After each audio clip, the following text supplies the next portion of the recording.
It feels like an epidemic of young talent taken too soon. From a rapper shot mid-performance in Brazil to local tragedies at home, a Memphis icon leaves for a simple errand and never returns. A South African artist collapses after a clash with rivals. 20 hip-hop legends, 20 tragic stories, each hitting harder than the last. Before we dive in, subscribe to follow our investigations.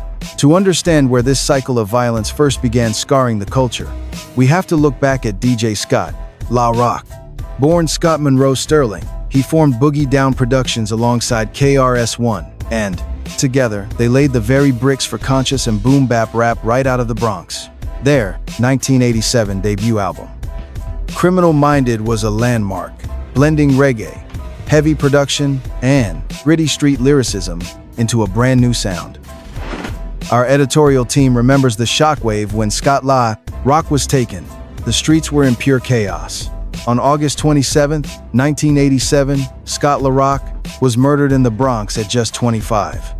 He was only there to mediate a dispute for a friend, acting as a peacemaker in a feud unrelated to music, when a stray bullet took his life. That loss shook the entire rap community, marking what we recognize as the first major tragedy in hip-hop history. KRS-One would dedicate his career to honoring his partner, channeling that profound grief into the Stop the Violence movement. From our perspective, this was the moment the industry realized the streets and the music were bound together. They shared the same block.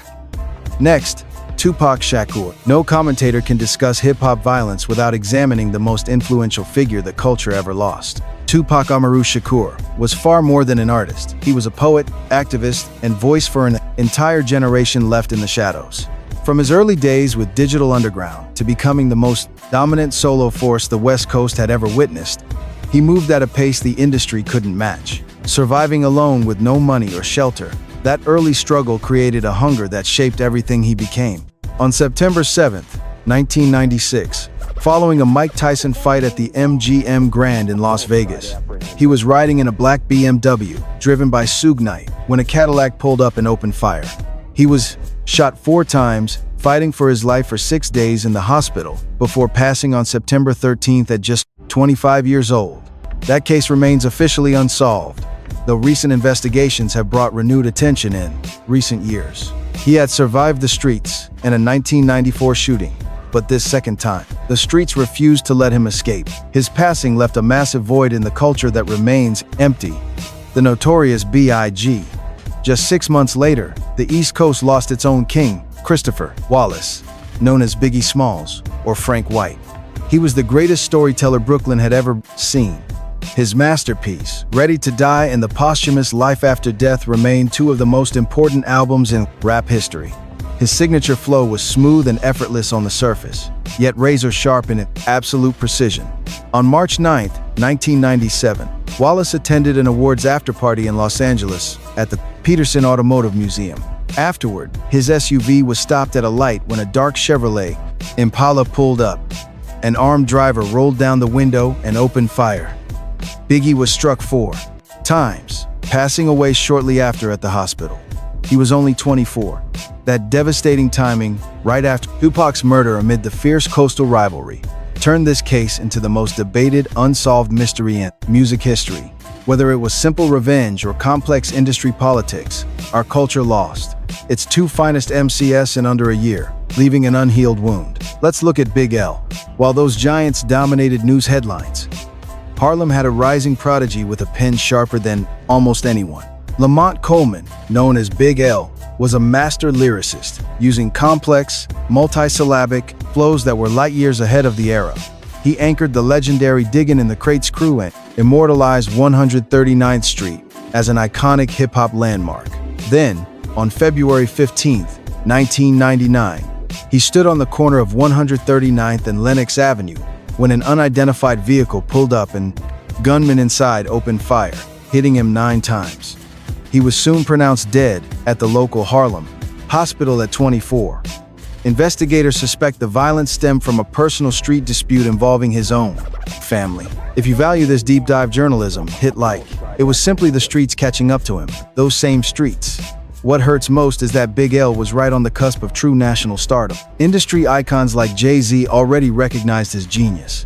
But Harlem lost its greatest weapon before his global takeover. His brief career laid the absolute blueprint for lyricism. But as we transition to another titan, Christopher Rios, keep this in mind, not every rapper on our list was targeted by a gunman. For some, the industry lifestyle itself proved fatal. No one embodies this heavy reality more than Big Pun, the pioneering solo Latino artist who went platinum first. The Bronx-born powerhouse proved with classic tracks like Twins that his skills were absolutely top tier. His masterwork Capital Punishment showed Latinos could dominate mainstream hip-hop.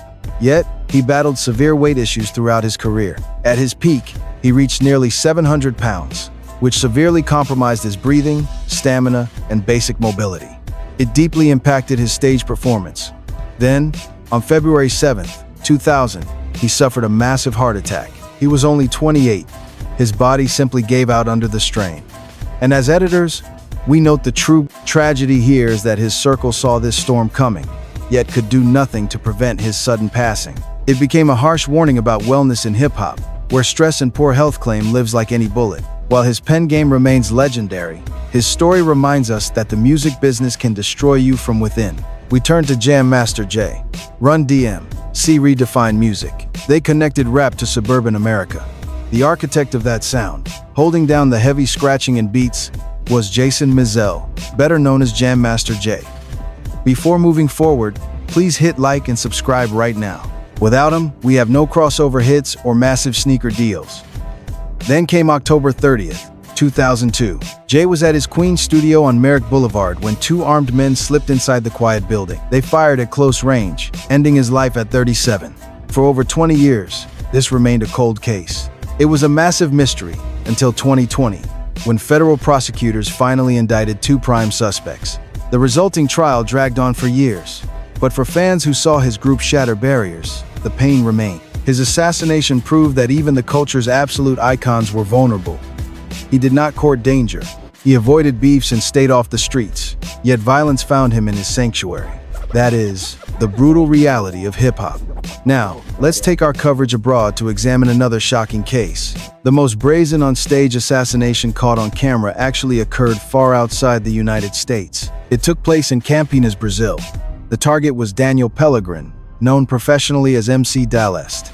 He was a 20-year-old talent dominating the funk paulista scene, headlining a free show for local fans. On July 6, 2013, gunfire erupted from the crowd mid-set, striking him directly on the stage. A shot hit his abdomen, and he died hours later. Investigators labeled the killer a professional. The bullet recovered allegedly matched military police gear. Despite questioning more than 100 direct witnesses and reviewing multiple videos, authorities have made absolutely zero arrests. This was the seventh unresolved slaying of a local artist in 3 years, leaving Daleste's case landmark. It stands as the most public execution in music history. The lack of justice speaks volume. It exposes how the legal system treats favela artists. Now, let us remember the legendary Heavy D. Born Dwight Myers in Mount Vernon, he became one of the most charismatic icons of the late 80s. Leading his group, he injected pure, infectious joy into the culture during the early 90s golden era. Smooth crossover records like Now That We Found Love took his signature sound straight to global pop charts. His beloved stage persona cemented him as an absolute legend. Then, tragedy struck in late 2011. On November 8, 2011, he collapsed at home and was rushed to a local hospital. He passed away at just 44. The official medical report cited a sudden, massive pulmonary embolism. Just weeks prior, he had rocked the stage at the annual award show, reminding us of his greatness. His sudden departure caught everyone off guard because he seemed so vibrant, active, and full of life. But silent health threats do not give warnings. They strike instantly. And in a flash, an icon was gone. He died not from street violence, but a quiet health crisis. Like and subscribe to keep honoring these pioneers. One of hip-hop's most beloved figures was gone. Not to street violence, but to a silent health crisis taking too many stars. We lose giants too soon. DMX did not just rap about his pain, he channeled it. He brought a raw intensity that no artist has ever matched. From Rough Riders' anthem to Party Up, from his historic debut album to those intense prayer-filled outros, showing a man constantly wrestling with God and his inner demons at once. He was easily the most emotionally raw artist the culture has ever seen, and the first musician in history to debut his first 5 albums at #1 on the Billboard 200. Yet, his life was defined by his public battles with addiction. For decades, substance abuse and heavy drugs severely ravaged both his mind and body. Continuous overdoses, hospitalizations, and arrest records showed a man who struggled to outrun his personal demons, even while his music saved millions of fans. On April 2nd, 2021, DMX suffered a heart attack at his New York home after an alleged overdose. He was immediately put on life support before passing away on April 9th at age 50. The streets did not take him, his own battles did. It is a tragedy. We all watched this happen in slow motion, completely powerless to stop it. Now, let us discuss Coolio. If you grew up in the 90s, you instantly know that voice. Born Leon Ivy Jr., Coolio gave us Gangsta's Paradise, one of the most iconic rap records ever made. That song transcended the entire music industry, becoming a Grammy-winning, chart-topping masterpiece that showed the world the profound poetry and weight living inside street rap.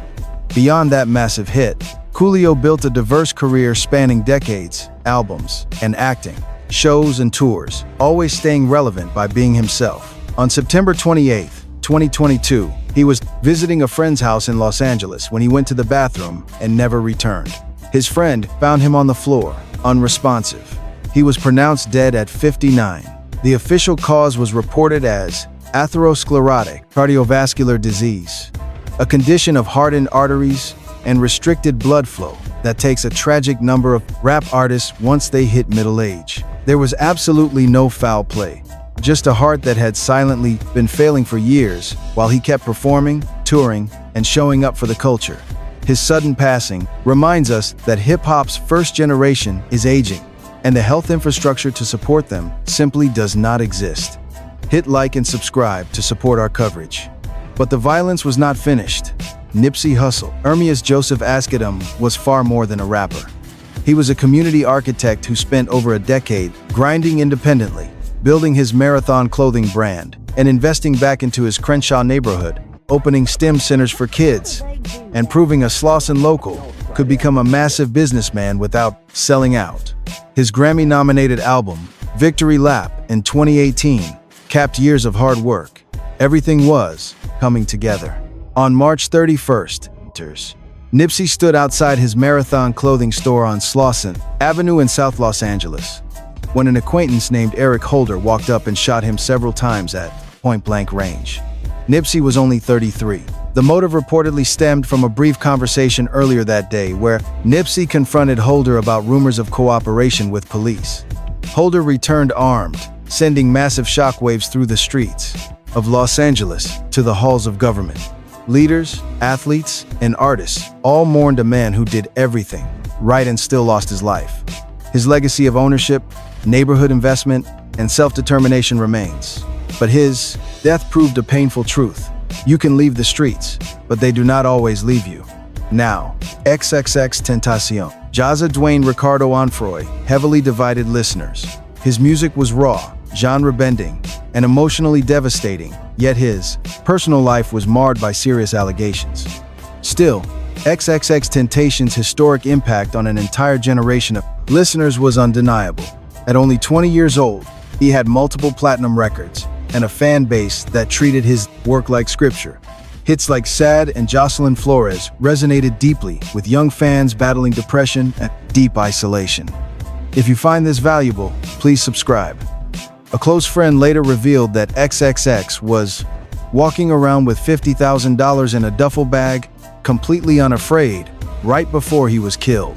On June 16th, he wrote, "Be safe, do not let your guard down." The next day, he died. That is what happened. On June 18th, 2018, he was leaving Riva Motorsports in Florida after shopping for a motorcycle. He sat in his BMW when 2 armed men approached, robbing him of $50,000 in a Louis Vuitton bag, shooting him several times. Doctors pronounced him dead at a nearby hospital at age 20. The killers were convicted, but the loss represents a broader tragedy of young talent taken too soon. Rappers are moving through the streets without protection, working in an industry that monetizes danger but offers no safety. Today, you and I examine how Pop Smoke was poised to become New York's next giant. At 20, he had already built the blueprint for Brooklyn drill with tracks like Welcome to the Party and Dior. His voice was impossibly deep, his charisma commanding, and his UK-inspired production was actively reshaping the entire sound of East Coast hip-hop. With a major label deal signed and backing from 50 Cent, his debut album was cooking. He was moving at light speed. On February 19, 2020, the young artist was staying at a rented Hollywood Hills home, an address that had reportedly leaked online after he posted a photo on social media. In the early morning hours, 4 masked men broke in and shot him during a home invasion. He died at Cedars-Sinai Medical Center at just 20 years old. The suspects were later revealed to be teenagers. This entire situation was completely preventable, with his location broadcast through a single Instagram photo. This loss forced the music industry to address how social media exposure creates real-world targets.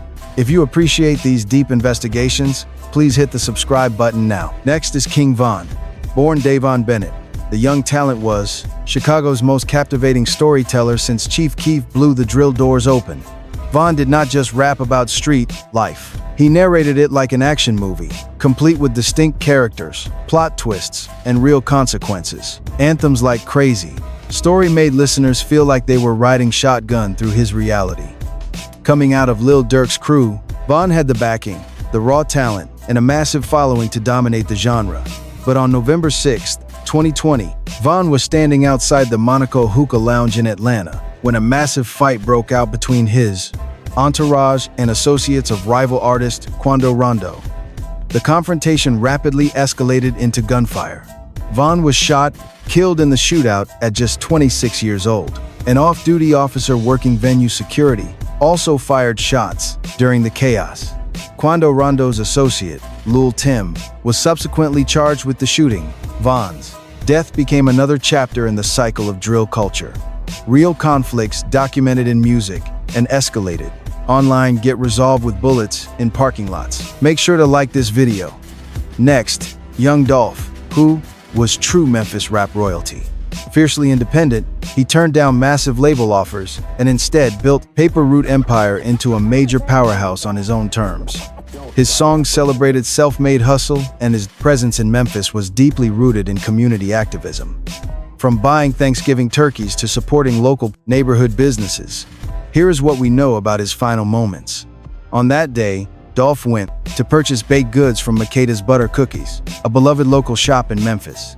On November 17, 2021, around 1 p.m., he entered that bakery and was fatally shot. He was 36. Bro, I did not kill Young Dolph, bro. What the? While many doubted the defense, the high-profile trial brought forward extremely chilling testimony. Cornelius Smith took the stand, confessing. Asked who was first out of the car, he said, "It was me," and then pointed out exactly which weapon he carried. It was cold and direct, a man identifying himself on security footage, admitting he helped end a life over street politics. Dolph had survived being shot before, including an attack where his vehicle was hit over 100 times, but that local bakery is where his story ended. Our final case involves Daryl Caldwell, known as Drakeo the Ruler, Los Angeles' most unique voice. His nervous flow and South Central energy were unmatched. After beating a major murder case, he had survived the legal system and was set to rise. On December 18, 2021, he was backstage at a massive Los Angeles festival featuring Snoop Dogg and 50 Cent. But minutes before his performance, a massive brawl involving dozens of people erupted. In the chaos, Drakeo was stabbed in the neck and bled out. Witnesses recall that he bravely stood his ground and fought back, totally unaware of the weapon. It was a dark, terrible night in Los Angeles. Following this tragic loss, his family filed a lawsuit against the event promoter, Live Nation, alleging severe security failures. No arrests were made, leaving his potential unfulfilled. Subscribe for more updates. Make it to his scheduled set. He was killed mere yards from the stage where he was billed to perform. A survivor of the justice system who couldn't survive a concert. The irony is brutal, and for Los Angeles fans, that trauma remains painful. Takeoff, born Krishnik Karibal, was the quiet force inside Migos. Yet, any true hip-hop fan knew he possessed the sharpest pen in the group. While Quavo delivered infectious hooks and Offset dominated headlines. Takeoff earned the deepest respect from his peers for his raw craft. His flows on Commando and Fight Night were flawless. Those rapid-fire triplets came with a sharp delivery that felt completely natural. On November 1st, 2022, he attended a private gathering and dice game at 810 Billiards and Bowling in Houston with Quavo when a dispute erupted. Gunfire shattered the night. The rapper, who by all reports was a peaceful bystander, was fatally shot. He was only 28. A suspect named Patrick Xavier Clark was apprehended and charged with the crime. This tragedy felt devastating because he was widely regarded as a drama-free artist. He avoided beefs, shunned controversy, and focused entirely on creating timeless records, protecting his peace. Yet, he still lost his life to a stray bullet outside a Texas bowling alley. If that doesn't prove how random and cruel street violence is, nothing ever will. The block never respects your credentials. Before we cover Fat Man Scoop, please subscribe to our channel. Now, let's discuss a silent threat claiming hip-hop icons from within. Isaac Freeman III, known as Fat Man Scoop, was the ultimate hype force. If you have ever been on a dance floor when Be Faithful played, you recognize that booming voice. He collaborated with Missy Elliott, Mariah Carey, and almost any artist who wanted pure, explosive energy on their record. For decades, he brought incredible life to every single venue. On August 30th, 2024, he performed at a free show in Hamden, Connecticut, doing what he did best: moving, shouting, and energizing the crowd. Mid-show, he collapsed behind the DJ booth. Life-saving measures were attempted immediately. He was rushed to a medical center and declared dead that night at 53. The official autopsy cited severe heart disease, caused by high blood pressure, coupled with blocked arteries. No violence occurred, just a body pushed to its absolute limits after decades of intense physical performance. The legend did not fall to street violence, but to the demanding passion that built his career, that intense stamina that made audiences lose their minds. As commentators, we must discuss this overlooked reality. The stage claims lives not only through weapons. Sometimes it extracts a fatal physical cost from artists who leave their entire souls on stage for generations. If you respect Texas hip-hop, you definitely know the Screwed Up Click. And if you recognize that click, you know Big Pokey. Milton Powell stood as a foundational pillar of the slow-tempo movement, a true veteran from DJ Screw's crew whose deep vocals on classic records like Sittin', Sideways shaped the auditory landscape of the South. He was a beloved figure, a dedicated family man, and a respected veteran in a city that honors its hip-hop pioneers. On June 17, 2023, Big Pokey was on stage at Pour 09 Bar and Rooftop in Beaumont, Texas during a Juneteenth event. Mid-performance, he gasped into the microphone, fell completely stiff, tumbling backward off the platform. This shocking incident was recorded by several onlookers. The artist was rushed to emergency care and declared dead the following day at 48. The medical examiner confirmed a severe cardiac arrest stemming from an undiagnosed heart issue. His sudden passing was a devastating blow to the Houston community, which had already mourned DJ Screw, Pimp C, and far too many pioneers. Just like the tragedy of Fat Man Scoop, this highlights how the extreme demands of touring, particularly for musicians with hidden medical concerns that go ignored, can be as deadly as street violence. To understand this, let us look at what his cousin Key Glock said about destiny. He remarked, "Man, when your time is up, your time is up. You could have 50 guards. If a bullet or a blade is destined for you, whatever is destined to happen will happen. You simply cannot escape fate." Now, we look at Costa Titch. Lastly, we shift our focus across the ocean to South Africa, where a tragedy devastated a continent. Constantinos Sponiso Khumalo, known as Costa Titch, was a 28-year-old artist and dancer, revolutionizing South African music by mixing rap with Amapiano rhythms. He had signed a massive international deal. His dances were trending globally, and he secured a slot at Ultra South Africa, one of the region's largest music festivals.